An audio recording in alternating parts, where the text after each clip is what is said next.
I started driving trucks back in 1991, I believe. Granted, I have never, back then, I've never worked for more than a year, then I'll quit. Then not soon after that, then I'll get another itch to go back on the road, then I'll go back on the road.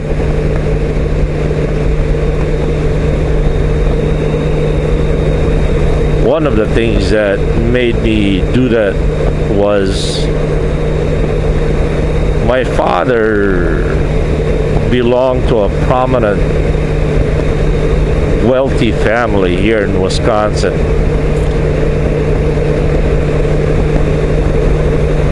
If you guys ever notice those Vollrathj, Vollrath,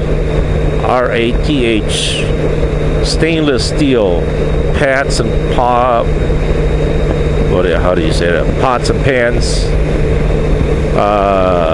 You go to the buffets and they have those stainless trays with the with the cover. If you notice, you'll see a stamp that says Vollrathj in it. That was theirs. I guess back in World War II, or earlier than that, my great-grandfather was a great genius metallurgy. He knew how to combine metal works of aluminum and stainless. In fact, back then, it was the Vollrathj company that supplied the U.S. military of surgical instruments,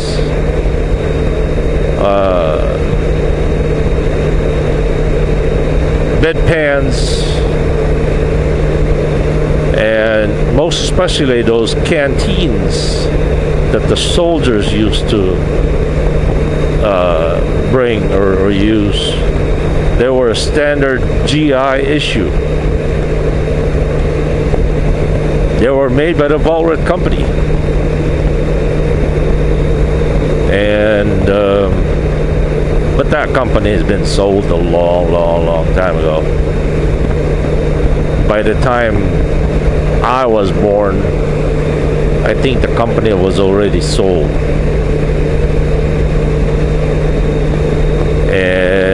But until to this date, they still keep the name Vollrathj stainless steel because I guess it's still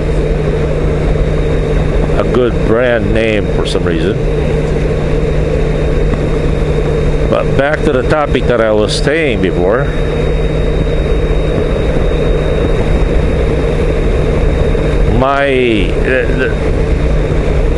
I was able to not work for a long time because my dad was pretty wealthy, I guess. But my dad was kind of eccentric. Never bought himself a brand new car. He rarely bought anything brand new. In fact, the first winter jacket that I had coming here in the United States, I actually had to take it out of a dumpster. Yep, I was a dumpster diver back then. And guess what? As I said, my first winter jacket came out of a dumpster because my dad would not buy me a brand new jacket. And I didn't really care much. I didn't mind. I wasn't into I want something new. One thing that you guys got to remember, I was born and raised in the Philippines in a very small island of Camiguin. If you guys could Google this, it's C-A-M-I-G-U-I-N,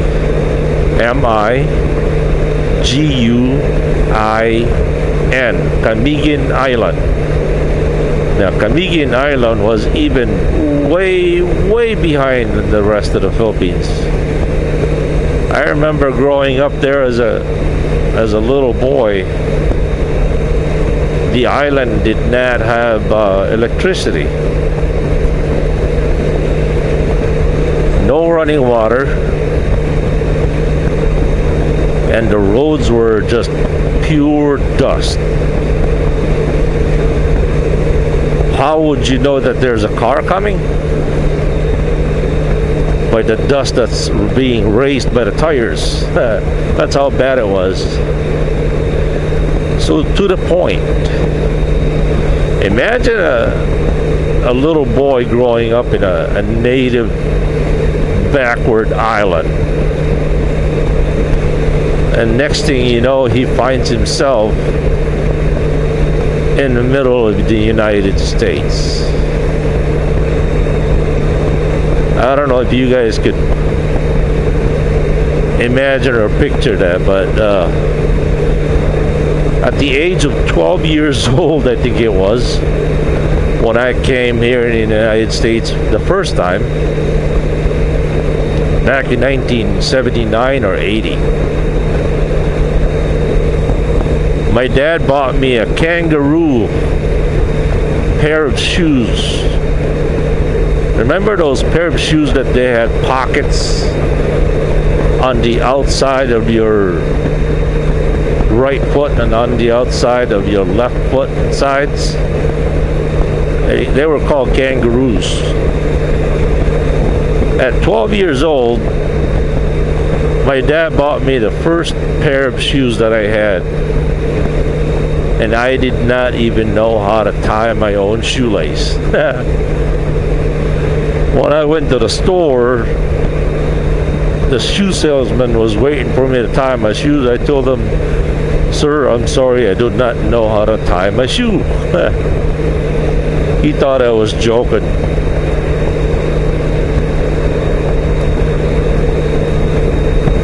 So anyway,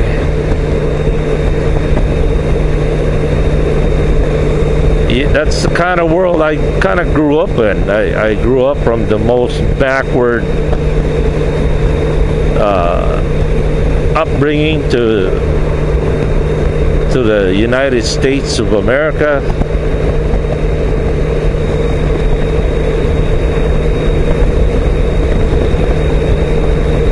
And you know what? It is a great experience, in my perspective, that I first grew up in a very native setting, and then going to the United States, then the other way around. I can't imagine I would have enjoyed the United States. No, I can't imagine enjoying the Philippines after being born in the United States. It's hard to come down, but it's easier to go up, right?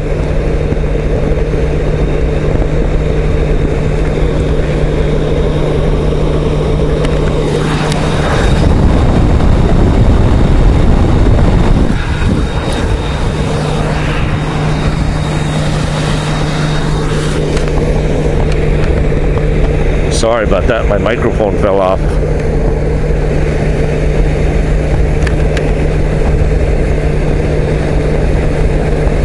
Believe it or not, I just have this microphone wedged between my helmet and my chin. And I am so... excuse me.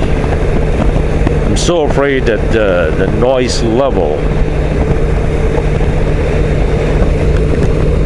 is probably more than you guys can tolerate. This is a microphone I bought from a Sony outlet store, and it's not noise canceling. And what's a good what's a good noise canceling microphone in this configuration that I have, this external microphone? Someone mentioned it's the, what's the name of the brand of camera? I think it starts with the Q. Oh gosh, I have no idea what it is. I'm sure it'll come to me as soon as I turn off this recording. Isn't that the way it works? So far, I've only been driving probably around 60 miles. I forgot to set my trip odometer at the yard. I set it somewhere around 15 or 20 miles after. Right now it's showing 48 miles. Oh, here's the continuation of that story. When I was trucking, when my dad was alive,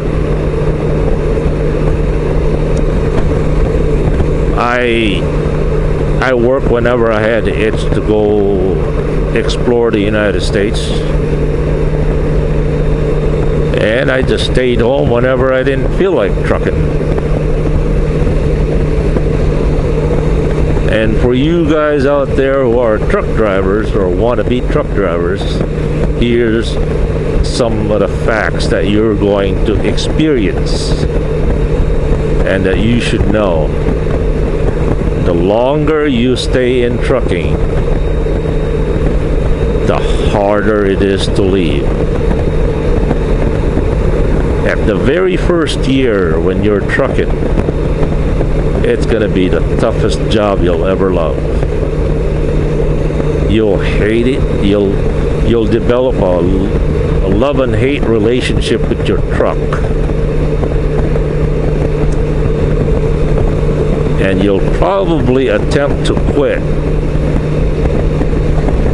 depending on your circumstances. Some people can't quit because they don't have a choice. But it's easy to quit or try to quit trucking when you have a lot of options. In my case, my option was I didn't really need the money because I could mooch on my dad. But as I said, the longer I stayed in it, the harder it is for me to leave. You start to like it and depend on it. So back to you newbies out there. Yes, when you guys start trucking, I guarantee you, tears will fall on the first year. I don't care how strong you are, how big you are. You're going to end up crying one of these days. But as time goes by,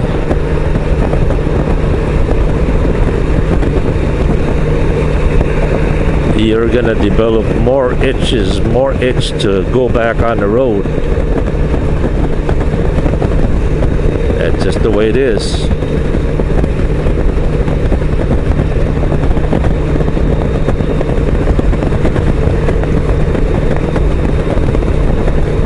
Okay, what is the name of the town I am in? Oh, Wittenberg. I am in the town of Wittenberg. Wittenberg.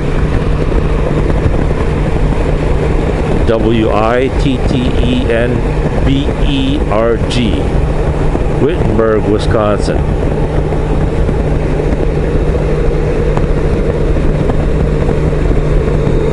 What else could I say?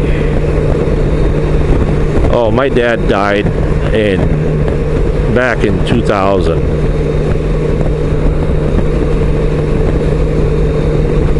And for some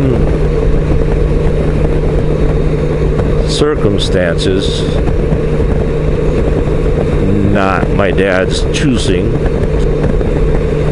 when he died, all of his wealth, you see, my dad was living on a trust fund. Now the trust fund wasn't his. The trust fund belonged to my grandmother, his mom. And it was so written that my dad had the rights to the interest of whatever the capital is to the trust. And every year the trust would get bigger and bigger and bigger.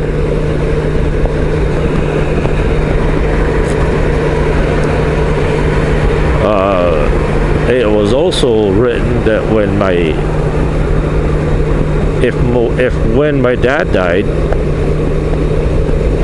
the trust becomes null and void and becomes the sole property of his brother, his only brother. So the day my dad died, my dad did not have the will, or could not have the will, or could not have the right to leave that trust to his family or to anyone of his choosing, because as I mentioned, that trust did not belong to him. So when my dad died, that trust became the sole property of my uncle. And let's just say when my dad died, my uncle at the same day became a multi-millionaire.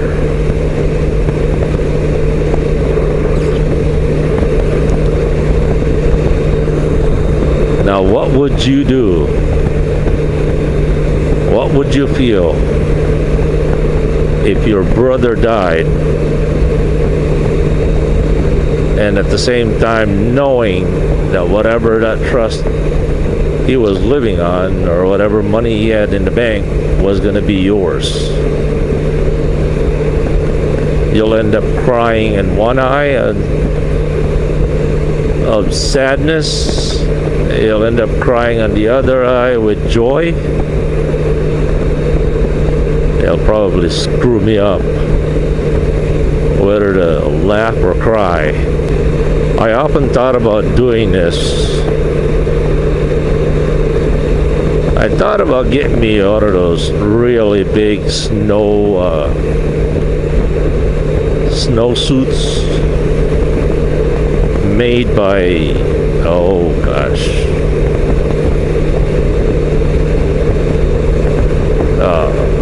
Carhartt, or those heavy duty snowsuits. And what you do is you close it all up, you zip it all up, and you take a pair of boots and put it on, like the way you would wear it, and then somehow zip it around your boots, on the leg or on the cuff, and use your overalls or snowsuit as your bag. And it kind of be like a riding buddy, like a ballast. Even put a helmet back there. Get one of those mannequin heads, get one of those mannequin and then cut it right in by the shoulder and put it around the neck area, and you could put your helmet on it. And I don't know if you could picture that, but you fill the legs with small stuff, underwear, socks, whatever, and then you put the big stuff on the body, and your shaving creams and whatnot on the arms, and you sit it where the passenger seat is, and just tie it down. That way, when you're driving down the road, it looks like you have a passenger back there. That would look so cool.